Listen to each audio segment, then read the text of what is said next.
Саламатсыздар ма, құрметті білім алушылар, құрметті студенттер, құрметті жас мамандар.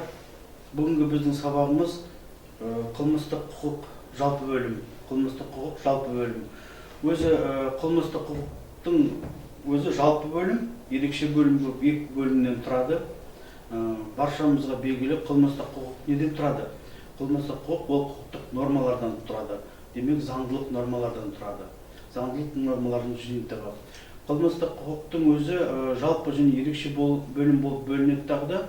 Бұл нормалардың жиынтығы, қылмыстық құқық нормаларының жиынтығы қылмыстық заңда көрініс табады. Қылмыстық заңда, демек, қылмыстық кодексте көрініс табады. Қылмыстық кодексте көрініс табады. Енді мен рұқсат болса осы жерде қылмыстық кодексті көрсетіп кетейін деп тұрмын. Неге қылмыстық кодексті көрсетіп тұрмын осы жерде? Бұл қылмыстық кодексіміз сол жақ қылмыстық құқықтың қайнар көзі. Қылмыстық кодекс 467 баптан тұрады. 467 баптан тұрады. Осы қылмыстық кодекстің өзі жағында жалпы бөлім және ерекше бөлім болып екі бөлімден тұрады.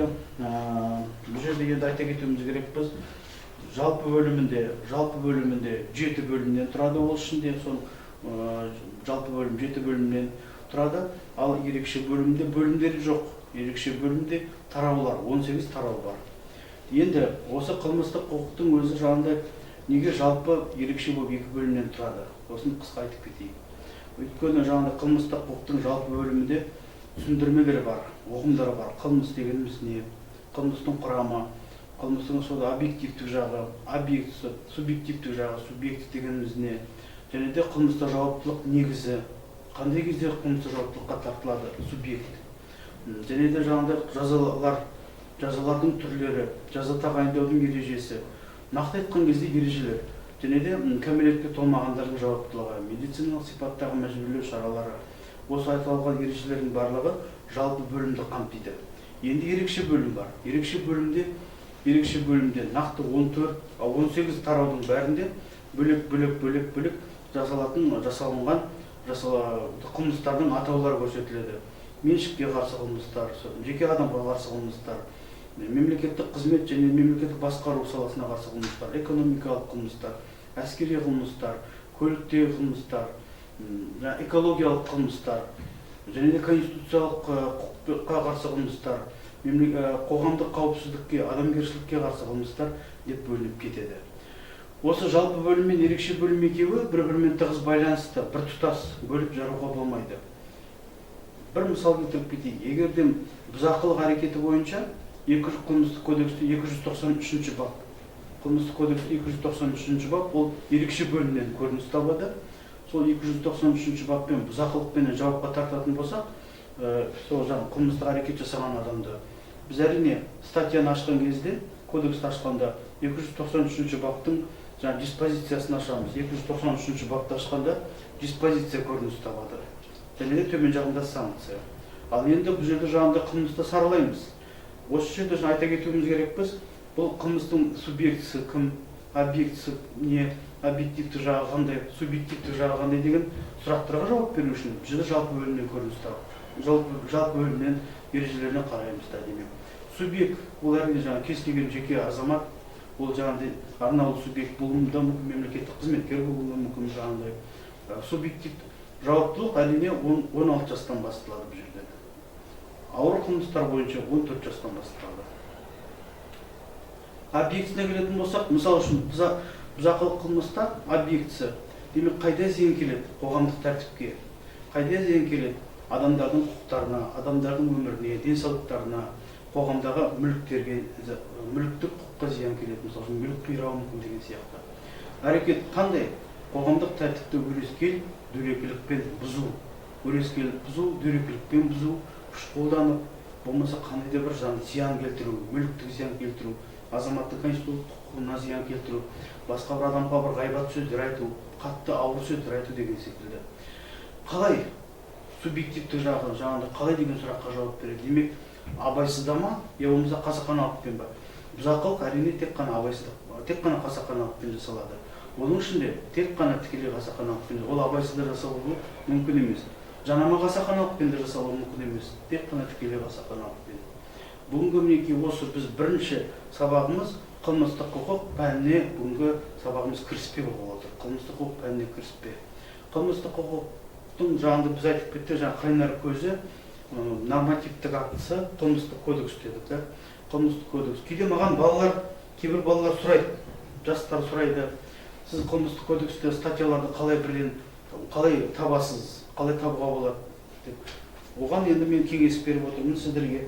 Өстіп қылмыстық кодексімізді алған кезде, бүйтіп ашқанда, біз артқы жағынан, аяқ жағынан көреміз. Ерекше бөлім деп тұр, мында мына жерде жалпы бөлім деп тұр.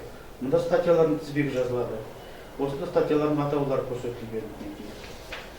Мысалы үшін 293 бапты іздейтін болсақ, біз ол ерекше бөлімнен іздейміз. 293 бапты ерекше бөлімнен табамыз, бүйтіп қарап отырып. Мысалы үшін 293 бап, мына жерде бұзақылық деп тұр.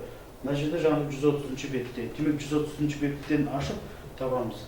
Біздің құрметті білім алушылар, бұл пәнді меңгергендегі тағы да бір үлкен бір мақсатымыз осы қылмыстық кодекспен жұмыс істеуді үйрену. Қылмыстық кодекстің баптарын меңгеру, баптарын оқу, білу. Әрине 467 бапты біз бәрін жақын арада қысқа ғана уақыттың ішінде меңгеріп кете алмаймыз. Әйтсе де басты қадамымызда біз осы баптарды меңгере беруіміз керекпіз, оқи беруіміз керекпіз. Және де білім алушыларымызға кеңес бар бұл жерде. Осы бірінші лекциямызды түсініп, жаңа кіріспе деп отырмыз ғой. Бірінші тарапта ешқашанда асығып оқымау керек.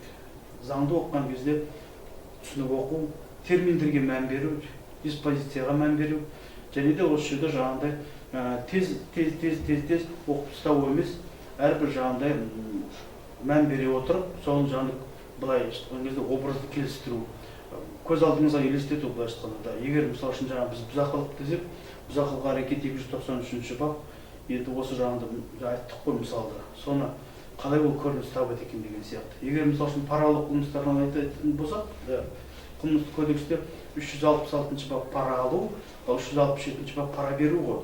Бұл жерде де парақорлық қылмыстарында да жаңағыдай міндетті түрде мысал келтіріп отыру керек. Нақты айтқан кезде әрбір бапты, статьяларды талдаған кезде мысалдар келтіріп отыру керек. Мысалдарсыз болмайды. Мысалдарсыз болмайды. Енді осы қылмыстық заң дедік қой. Мен бұл жерде кішкене қылмыстық заң туралы айтып кетейін сіздерге. Қылмыстық заңның түсіндірмесі осы қылмыстық кодексте 1-ші, 2-ші, 3-ші баптарда көрсетіледі. Қылмыстық заңның түсіндірмесі, қылмыстық заңның өзі қылмыстық кодекстің баптарында көрініс табады, және де ол диспозициядан тұрады, және санкциядан тұрады.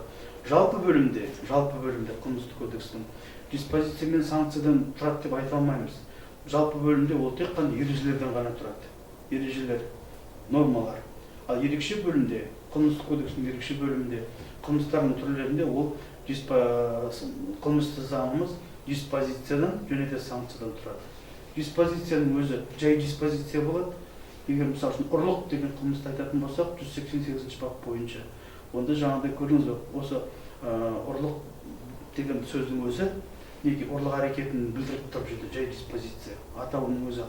Ал енді статьяның ішін оқи бастайтын болсақ, бөтен мүлікті емдену, жасырын емдену деп тұр ғой. Жасырын емдену, есіне айтпай ешкімге көрсетпей деген сияқты. Бұл жерде сипаттамалы диспозиция болып кетеді. Екінші диспозиция сипаттамалы диспозиция.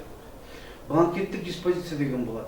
Бланкеттік диспозиция демек, егер мысалы үшін өрт қауіпсіздігінің ережесін сақтамау қылмыстық кодексінде статья бар, сол статья бойынша жауапқа тартылатын болса, инспектор болсын, болмаса бір қызметші болсын, кез келген жауапты адам болсын, сол мекеменің иесі болсын, бұл жерде жаңағыдай әрине бірден бір ескерілетін жағдай, көрдіңіз ба, біз бірде жауапқа тарту үшін өрт қауіпсіздігінің жаңағы ережесі қайда көрсетіледі бізде? Қазақстан Республикасының азаматтық қорғаныс туралы заңында көрсетіледі ғой. Сол азаматтық қорғаныс туралы заңның ережелеріне, статьяларына қарап отырып, нақты жауапты адамды қылмыстық жауаптылыққа тарта аламыз. Жан-жақты саралап. Санкциямыз дегенде бұл жерде көрдіңіз, санкция дегенде бұл жазалар деген сөз. Кез келген қылмыстық кодексте, кез келген жаңа статьяларды ашатын болсақ, ерекше бөлімде мейлі ол бұзақылық болсын, парақорлық қылмыстары болсын, көліктегі қылмыстар, экологиялық қылмыстар болсын, диспозицияның төменгі жағында міндетті түрде жазалар тұрады. Міндетті түрде жазалар тұрады. Кодексте біздің өз сабағымызда жақсылап сабағымызды меңгеру үшін біздің қолымызда үнемі кодекс тұру керек. Біз кодекске қарап отырып қана талдаймыз. Біз кодекспен бірге талдап отыруымыз керек біз сабағымызда. Демек санкция деген сол жазалардың түрлері. Қылмыстық кодексте 40-шы бапта, 41-шы бапта жазалардың түрлері көрсетіледі. Олар негізгі жазалар және қосымша жазалар бар. Бүгінгі енді сабағымызды, кіріспе сабағымды мен аяқтап келе жатырмын. Айта кеткім келіп тұр, осы жерде үйге білім алушыларға тапсырма. Неке қылмыстық кодексіміз осы 2018 жыл, 2016 жылдан бастап жаңа қылмыстық кодекс қолданысқа енгізілген. Мен қолымдағы қазіргі неке мәтін, неке 2018 жылға қылмыстық кодексті. Осыны жаңағыдай 467 баптан тұрады. Сабақта келесіде бірге талдап отырайық, қолымызда болған дұрыс. Одан кейін тапсырмалар жинағы, кітапханада тапсырмалар жинағы бар. Қылмыстық құқық жалпы бөлім бойынша тапсырмалар жинағы. Үйге тапсырма студенттерімізге осы жаңағыдай тапсырмалар жинағын ашқан кезде неке бірінші, екінші, үшінші тапсырманы үйге тапсырма ретінде беріп отырмын. Бірінші, екінші, үшінші тапсырма. Әрине, бұл тапсырмаларды шешкен кезде міндетті түрде қылмыстық кодекстің баптарына қарап отырып талдаймыз. Және де ол бастапқыда қиын болуы мүмкін, бірақ әркім өзінің логикалық тұрғыда өзінің пікірменен кодекске қарап отырып бір тапсырманы шешіп үйренуге тырысу керек осы жерде. Мен бір-екі оқулық алып келдім. Мінекей бұл жерде біздің Қазақстан Республикасы бойынша ұстазымыз профессор Артбай Нүсіпәліұлы Ағыбаев профессорымыздың кітабын көрсеткім келіп тұр. Қылмыстық құқық деген кітап. Мінекей кітапханада бар. Жалпы бөлім. Осы жалпы бөлім. Осы жаңағы кітаптың ішінде үйге тапсырма қылмыстық заң деген тақырып бар. Қылмыстық заң деген тақырыпты қарап шолып шығайық. Енді тез удыратып оқып шық демеймін. Бірақ шолу жасап отыруымыз керек міндетті түрде. Мына кейінгі кітабымыз мінекей қылмыстық құқық ерекше бөлім. Автор профессор Ағыбаев Артбай Нүсіпәлиевич. Бұл жерде енді қылмыстардың түрлері көрсетіледі. Қылмыстың құрамы 4 элемент талданады. Біз бұл кітаптармен үнемі жұмыс істеп отыратын боламыз.